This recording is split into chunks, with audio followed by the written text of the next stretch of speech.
sa paliwanag nito.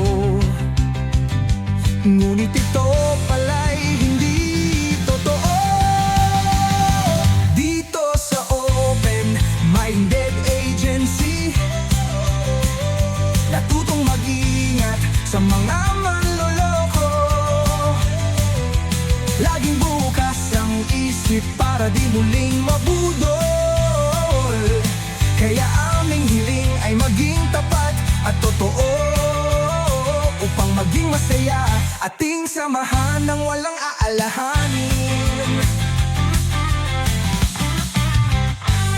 Binuksan muli ang mga puso't isipan, ngunit maingat na nagbabantay sa mga palatandaan ng mga labing matatamis ang mga salita.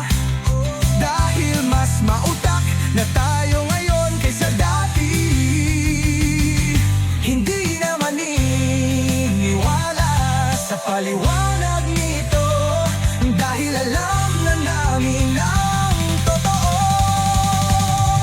Dito sa Open-Minded Agency,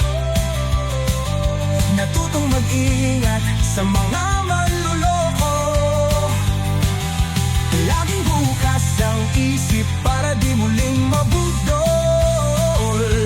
Kaya aming hiling ay maging tapat at totoo, upang maging masaya at matatag ating samahan ng walaang alahanin. Napakahalaga ng tiwala at maingat naming poprotektahan ito. Wala nang bulag na pagtitiwala. Liliwanagan natin ang ating isip. Ang mga aral na ating natutunan ay pinagtagpo tayo bilang isang malakas na pamilya. Malalampasan natin ang anumang problema.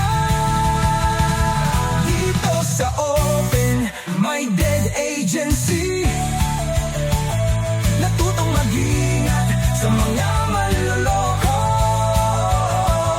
Laging bukas ang isip para di muling mabudol.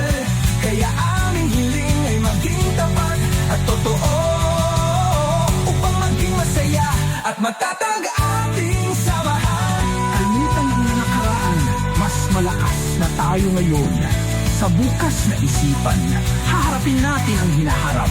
Hindi na maluloko, susulong tayo. Yan ang Open-Minded